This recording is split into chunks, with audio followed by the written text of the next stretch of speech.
Muito obrigado. Bom, eu, se bem estive atento, em primeiro lugar, antes de responder às várias questões que foram sendo colocadas, manifestar aqui o nosso regozijo pela circunstância de se perceber que a proposta do PSD e também as dos demais partidos, no fundo, foram no sentido, tirando naturalmente um ou outro reparo, uma outra recomendação, uma outra divergência, mas foram no sentido do que a maioria dos partidos considerava necessário em algumas destas alterações e, portanto, há aqui trabalho para se poder ser feito, isso é positivo. Em segundo lugar, eu assinalei ou apontei duas dúvidas ou críticas que aqui foram apresentadas. Uma, no sentido de que a lei ordinária já consagra alguns dos princípios que o PSD aqui propõe, que foi dito pelo Chega e, em certa medida, também pelo PAN, quando diz que não adianta a Constituição dizê-lo se depois aparece um CIADAP na lei ordinária. Aqui, senhora e senhor deputado, precisamente esse argumento é o que serve precisamente para demonstrar o contrário daquilo que disseram. Porquê? Porque estamos a falar precisamente de princípios. Ou seja, quando nós estamos a introduzir na Constituição modos de funcionamento muito específicos, já passou aqui em algumas propostas de alteração, aí sim não é próprio de constar no documento constitucional. Quando é a introdução de princípios é que é próprio. Ou seja, os princípios estarem na lei ordinária não têm a mesma força jurídica que tem constarem no texto constitucional. Ou seja, uma coisa que aliás, ao nível de recurso, já por isso o Tribunal Constitucional é a última instância de recurso, não é? Ou seja, que algo pode ser ilegal, mas depois também inconstitucional, que é um caminho paralelo, mas que tem aqui um reforço político maior. E é por isso que na Constituição se devem introduzir, sobretudo, os princípios, e é isso que aqui propomos, embora se possa, obviamente, discordar de um ou de outro princípio, mas parece-me, se me permitem, que não faz muito sentido essa crítica, porque os princípios é que se devem colocar na Constituição e depois discutamos quais é que devem e quais é que não devem. A segunda crítica, que juntou PS, PCP e Bloco de Esquerda. Eu tenho que vos dizer o seguinte, eu não resisto a dizer isto, sobretudo a representantes da esquerda, que é, quando eu vejo a esquerda a ser conservadora, é uma coisa que eu adoro, porque eu vejo dizer assim, nós até não discordamos, mas é perigoso, depois quando viramos o discurso para outras matérias, que é um dos argumentos que eu menos gosto, que é o argumento da rampa deslizante, que eu ouço falar noutros assuntos, e que ouço outros setores partidários ou políticos a usar esse argumento. Portanto, enfim, deixem-me agora, quanto às propostas, dizer agora, dito isto, dizer o seguinte.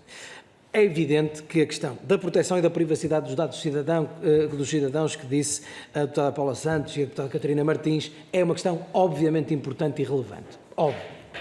Eu fiz aqui esta caricatura, tenho sempre que a fazer, mas é obviamente relevante e que nos deve preocupar. Agora, nós vamos ter que nos confrontar com isto. Aliás, isso o deputado Pedro Delgado Alves diz, isto fica aqui uma interoperabilidade de tal forma complexa que às tantas, enfim, isto fica uma grande confusão. Aqui o ponto é assim, nós estamos inevitavelmente, e temos que pensar nisto politicamente, nós podemos, as leis e as nossas preocupações, aqui estamos todos de acordo quanto a elas, quanto à importância da proteção dos dados dos cidadãos, nós podemos ser ultrapassados pelas circunstâncias e temos que ter essa preocupação. Não é agora cá nesta alteração em concreto, é em tudo. Em todas as alterações que nós discutimos, de várias que aqui fazemos, a este nível. Porque se nós trouxéssemos para este debate um destes craques da tecnologia, ele ria-se desta nossa preocupação, porque diria que facilmente ultrapassam estas coisas todas que nós estamos aqui a querer salvaguardar. Ou seja, há uma dimensão prática, não é? Que é o que preside a proposta do PSD, que é a dimensão de nós estamos a falar com uma entidade. Essa entidade tem que falar a uma só voz. Esta é a dimensão prática, é o que preside fundamentalmente à proposta que aqui fazemos. E faz sentido. Agora, claro, que depois dizem-me assim, mas há aqui determinados dados, por exemplo, nós se formos falar com as forças, os serviços de segurança, se formos, têm dados que estão na administração pública e que não podem, obviamente, ser transmitidos à Segurança Social, obviamente. Portanto, depois tem que haver compartimentos, essa estanqueidade a que se referiu, penso que a Sra. Deputada Catarina Martins, tem que existir dentro da própria organização e a partir daí é confiar no sistema. E é que é mesmo confiar, porque eu não me sinto capaz para aferir da fidedignidade dos compartimentos estanques, do ponto de vista informático, é disto que estamos a falar. Não me sinto capaz. Mas a verdade é é que eles têm que existir para criar balizas entre setores, zonas de não comunicação. Obviamente que não é isto que aqui nos referimos. Aqui referimos a tudo o que são zonas de comunicação, como seja administração fiscal e segurança social.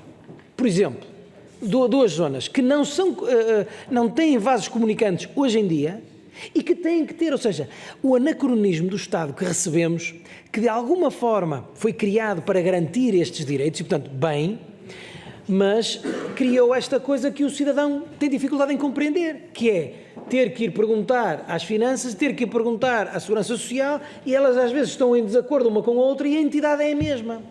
Porque estarmos a criar no Estado, o interesse público é um só. O Estado só tem um. E depois mudam os governos e muda isso tudo e só tem um interesse. O Estado é um ente só. Portanto, não pode ter interesses conflituantes no meio de um determinado processo, sobretudo na relação com o cidadão, ou melhor, se tem, é ao Estado que compete resolver e não ao cidadão. Não vai andar o cidadão, e isto então nos tribunais acontece diariamente, a andar com a posição do Estado, Segurança Social, do Estado, Finanças e de outro Estado qualquer, Ambiente, e dizer, olha, este aqui, não pode ser o cidadão que tenha sonos, não pode. Nós temos um dever de eficiência, nós todos, nosso Estado, porque nós somos Estado, nós temos um dever de eficiência para evitar a tal burocratização do cidadão por osmose, mas também, obviamente, para garantir a proteção e a privacidade dos dados, cuja privacidade tem que ser mantida. Não há dúvida nenhuma quanto a isso. Portanto, isto para dizer o quê? Claro que agora, resumido isto tudo e baralhado, diz assim, isto aqui é quase um princípio de confiança. Porque nós vamos aqui discutir e no fim do dia isto vai chegar a alguém que vai fazer estas alterações e ao fazer a perigosidade está nas mãos de quem a tornar operacional, mas há de ser sempre assim e acho que na altura em que estamos de evolução tecnológica, e termino mesmo com isto, tenho receio da imagem que dê de nós próprios estarmos a querer parar o vento com as mãos, que é um bocado aquilo que estamos aqui a discutir, embora obviamente sejam princípios defensáveis e que nos devem preocupar.